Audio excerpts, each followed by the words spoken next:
अस्सलाम वालेकुम स्टूडेंट। आज जो है आपके साथ जो है class 9 chemistry important question share किए जाएंगे, जिसमें आपके साथ जो है लॉन्ग क्वेश्चन, शॉर्ट क्वेश्चन, सारे के सारे चैप्टर्स के जो हैं ये सारे लॉन्ग हैं। ठीक है, तो मैं आपको जो है सिर्फ 4 चैप्टर्स के लॉन्ग बताने हैं और 6 चैप्टर्स के शॉर्ट्स बताने हैं। तो आपका पेपर 110% जो है वो कवर हो जाएगा। ठीक है, तो हम स्टार्ट करते हैं जी आज का टॉपिक, जिसमें मैंने आपको जो है इंपॉर्टेंट क्वेश्चंस बताने हैं क्लास 9 केमिस्ट्री के।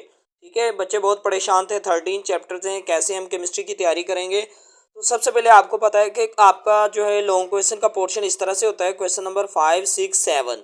ठीक है, ये आपने स्कूल में जो है पेपर्स दिए होंगे, आपको आइडिया हो चुका होगा। क्लियर है? तो ये आपके जो है यानी कि बोर्ड की तरफ से जो स्मार्ट सिलेबस आया था, ये पेयरिंग उसमें थी। एक लॉन्ग आपका चैप्टर 1 और 2 में से बनेगा, एक 3 और 7 में से बनेगा, एक 8 और 10 में से बनेगा। ठीक है, ये आपके 3 लॉन्ग बनने थे इन 6 चैप्टर्स में से। अब आपकी चॉइस है, आप इन 3 में से 2 करने हैं पेपर में। ठीक है, तो मैं आपको ये सजेस्ट करूंगा कि आप जो है क्वेश्चन नंबर 5 वाले जो लॉन्ग चैप्टर्स हैं, यानी कि चैप्टर नंबर 1 और 2 कर लें, इसी तरह चैप्टर नंबर 8 और 10 कर लें, क्योंकि चैप्टर 3 और 7 के लॉन्ग क्वेश्चंस बहुत ज़्यादा हैं। ठीक है, तो मैं आपको ये कहूँगा कि ये चैप्टर्स जो है आप स्किप कर दें, चैप्टर नंबर 3 एंड 7। क्लियर है? तो लॉन्ग के लिए आपको जो है अभी मैं बताता हूँ, चैप्टर 1 और 2 में से कौन से लॉन्ग बनेंगे इंपॉर्टेंट, और चैप्टर नंबर 8 और 10 में से कौन से इंपॉर्टेंट लॉन्ग बनेंगे। ठीक है, हर एक चैप्टर्स के अभी मैं आपके साथ जो है लॉन्ग शेयर करूंगा। स्टूडेंट, आपने जो है ईमानदारी से वो सारे के सारे लॉन्ग कर लेने। हर चैप्टर में से 3-4 लॉन्ग बताने मैंने आपको, तो वही करने, वही आएंगे इंशाल्लाह। आपका पेपर इजीली अटेम्प्ट हो जाएगा। तो हम स्टार्ट करते हैं। लॉन्ग क्वेश्चंस इंपॉर्टेंट जो है आपके साथ में शेयर करूँ, तो सबसे पहले चैप्टर 1।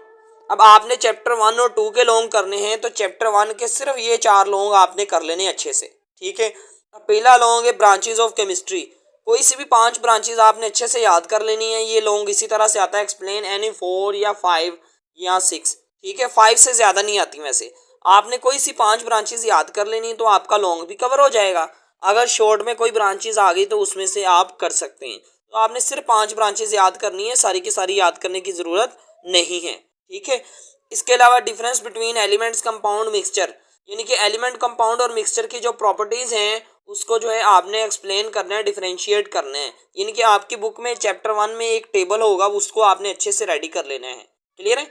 इसके अलावा क्वेश्चन नंबर 3 है चैप्टर 1 का, properties of colloidal solution suspension. ये भी आपका लॉन्ग क्वेश्चन, इसके आपने 4-4 पॉइंट अच्छे से कर लेने हैं। ठीक है, अब 4 पॉइंट मैं आपको इजीली बता देता हूँ, अभी 1 मिनट में आपको ये लॉन्ग याद हो जाएगा। बच्चे बड़े परेशान होते, रट्टा लगाते हैं। पहला पॉइंट, आप सोल्यूशन में इसकी, कोलाइडल में, सस्पेंशन में इसकी डेफिनेशन लिखेंगे।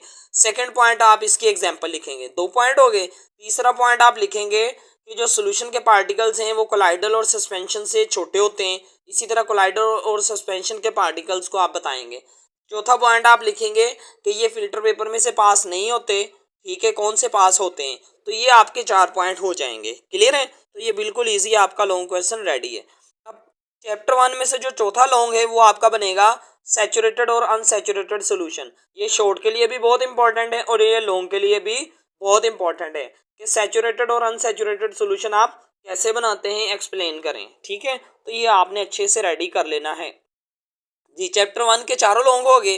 इसके अलावा चैप्टर नंबर 2, चैप्टर नंबर 2 में जो डिस्कवरी हैं प्रोटॉन्स और डिस्कवरी ऑफ इलेक्ट्रॉन, ये दोनों आपने अच्छे से कर ली हैं।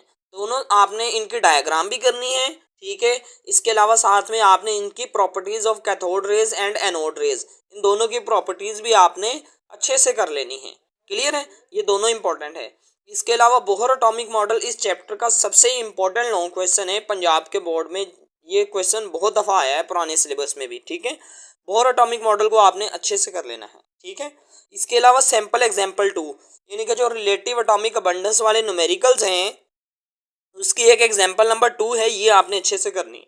ये एग्जाम्पल नंबर 2 आपने बिल्कुल अच्छे से कर लेनी है। ठीक है, स्किप नहीं करनी। क्लियर है स्टूडेंट? इसके अलावा आपके चैप्टर नंबर 3 की अगर मैं बात करूँ, चैप्टर 3 और 7 आप छोड़ दे। मैंने क्यों कहा था, ये देखें, चैप्टर 3 में से 7 लॉन्ग बन रहे हैं और चैप्टर 7 में से 4 लॉन्ग बन रहे हैं। तो ये आप बेशक छोड़ दें चैप्टर 3 और 7। मैं आपको यही मशवरा दूंगा कि आप जो है चैप्टर 3, 7 ना करें। ठीक है, अगर फिर भी आपने करने हो तो ये आप स्क्रीनशॉट ले सकते हैं। ये इंपॉर्टेंट इस चैप्टर के लॉन्ग क्वेश्चंस हैं। ठीक है, स्क्रीनशॉट ले लें जी। अब स्टूडेंट मैं आपको चैप्टर 8 और 10 के लॉन्ग बताता हूँ। चैप्टर 8 और 10 में से आपने कौन से करने हैं। चैप्टर 8 में से देखें salient features of modern periodic table. Periodic table के जितने भी फीचर्स हैं ये आपका लॉन्ग क्वेश्चन पूछा जा सकता है, ठीक है। अब सेकंड लॉन्ग है एटॉमिक रेडियस। अब इसका जो है वो ट्रेंड पूछेगा पीरियड और ग्रुप में, ये भी इंपॉर्टेंट लॉन्ग क्वेश्चन है। इसके अलावा आयनाइजेशन एनर्जी और इसका ट्रेंड पूछेगा पीरियड और ग्रुप में। अब एक और बात सुन लें, अब एटॉमिक रेडियस और आयनाइजेशन एनर्जी अगर ये लॉन्ग में नहीं आता, अगर ये लॉन्ग में ना आया तो ये शॉर्ट में आएगा ही आएगा, ठीक है। ये बहुत इंपॉर्टेंट दोनों क्वेश्चंस हैं, ठीक है। तो ये आपके चैप्टर 8 के 3 लॉन्ग क्वेश्चन मैंने सिर्फ आपको बताए, जबकि चैप्टर 3 अगर आप करते हैं तो 7 लॉन्ग आपको करने पड़ेंगे, इसलिए चैप्टर 8 ही कर लें, ठीक है जी। अब चैप्टर 10 के लॉन्ग देखें, how acid rain is form, describe the role of sulphur and nitrogen. यानी कि नाइट्रोजन और सल्फर जो है वो किस तरह से एसिड रेन बनाते हैं, तो ये आपको लॉन्ग क्वेश्चन पूछा जा सकता है, ठीक है। अब एसिड रेन के साइड इफेक्ट्स भी आपको पूछे जा सकते हैं, ठीक है। याद रखना कि एसिड रेन जो है वो कंप्लीट लॉन्ग क्वेश्चन आएगा। Explain the sources of air pollutants. Air pollutants यानी कि एयर पोल्यूटेंट्स के सोर्सेज कौन कौन से हैं, यानी कि जितने भी ऑक्साइड्स हैं वो सारे एयर पोल्यूटेंट्स के सोर्सेज हैं, फॉसिल फ्यूल्स हैं, तो ये सारा आपने अच्छे से कर लेना है एयर पोल्यूटेंट्स के सोर्सेज वाला। Harmful effects of air pollutants, air pollutants के क्या हार्मफुल इफेक्ट्स हैं, ठीक है, ये भी आपने अच्छे से करना है। Effects of acid rain on soil, ये वही एसिड रेन के इफेक्ट्स आ गए, ये उसी लॉन्ग में ऐड हो जाएगा, ठीक है। तो ये 4 लॉन्ग आपको मैंने बता दिए चैप्टर 10 के। स्टूडेंट बिल्कुल इजी केमिस्ट्री का पेपर है, आप देखें 4 लॉन्ग मैंने बताए चैप्टर 10 में से, आपको इसी तरह 3 लॉन्ग बताए चैप्टर 8 में से, 4 और 3 7। अब देखें 4 और 3 7 हो गए। अब चैप्टर 1 में से देखें 4 और 4 8, 8 और 7 15। सिर्फ 15 लॉन्ग बताएं, आपके 100% लॉन्ग में से नंबर आ जाएंगे, यानी कि 18 नंबर आपके कंफर्म हो गए हैं इन 15 लॉन्ग में से। आप अच्छे से कर लें, आपका पेपर इजीली अटेम्प्ट हो जाएगा। अब लॉन्ग क्वेश्चन के आपने मार्क्स फुल गेन कर लिए, तो क्या 30 नंबर आपने शॉर्ट के ऐसे ही छोड़ देने? नहीं स्टूडेंट, आपको शॉर्ट के लिए अभी मैं बताऊंगा कौन कौन से चैप्टर आपने करने जी। ये देखें ओनली 6 चैप्टर्स शॉर्ट क्वेश्चंस, सिर्फ ये 6 चैप्टर्स के आपने शॉर्ट क्वेश्चंस करने हैं। ये देखिए चैप्टर नंबर 3 4 5 6 9 11, इन 6 चैप्टर्स की अगर आप शॉर्ट्स अच्छे से कर लेते हैं, अब इनमें से भी आपने देख लें अच्छे से कैसे करने हैं कि इन चैप्टर्स के आपने एक्सरसाइज वाले भी लाजमी करने हैं, और चैप्टर्स के अंदर जो इंपॉर्टेंट डेफिनेशंस होती हैं, शॉर्ट क्वेश्चंस होते हैं, वो भी आपने अच्छे से करने हैं, कुछ भी नहीं छोड़ना। इन 6 चैप्टर्स के आप शॉर्ट्स कर लेते हैं तो आपके शॉर्ट्स भी क्लियर हो जाएंगे, ठीक है। तो शॉर्ट क्वेश्चंस की भी आपकी कन्फ्यूजन दूर होगी। इसके अलावा वो बच्चे जो कहते हैं कि सर हम जो हैं सारा सारा करना चाहते हैं, तो मैं आपको ये बता दूं कि आपने शॉर्ट्स के लिए एक्स्ट्रा करने से बेहतर है कि जो एक्सरसाइज के एंड पे शॉर्ट्स दिए हुए ना सारे चैप्टर्स के शॉर्ट क्वेश्चंस और कंस्ट्रक्टिव रिस्पॉन्स क्वेश्चंस, वो आपने अच्छे से करने हैं। जब वो क्वेश्चंस आप कर लेंगे तो आपके शॉर्ट्स क्लियर हो जाएंगे, ठीक है। अब शॉर्ट्स के मार्क्स भी आपने गेन कर लिए, लॉन्ग के भी गेन कर लिए। क्या 12 मार्क्स के एमसीक्यूज आपने ऐसे ही छोड़ देने? नहीं, बिल्कुल भी नहीं। एमसीक्यूज के लिए मैं आपको जो है 110% कहूँगा कि आपने एमसीक्यूज अगर आपके 12 हैं तो 10 एमसीक्यूज आपके एक्सरसाइज में से आएंगे, तो वो आपने एमसीक्यूज जो कि एक्सरसाइज के लास्ट पे दिए होते हैं उनको इग्नोर नहीं करना।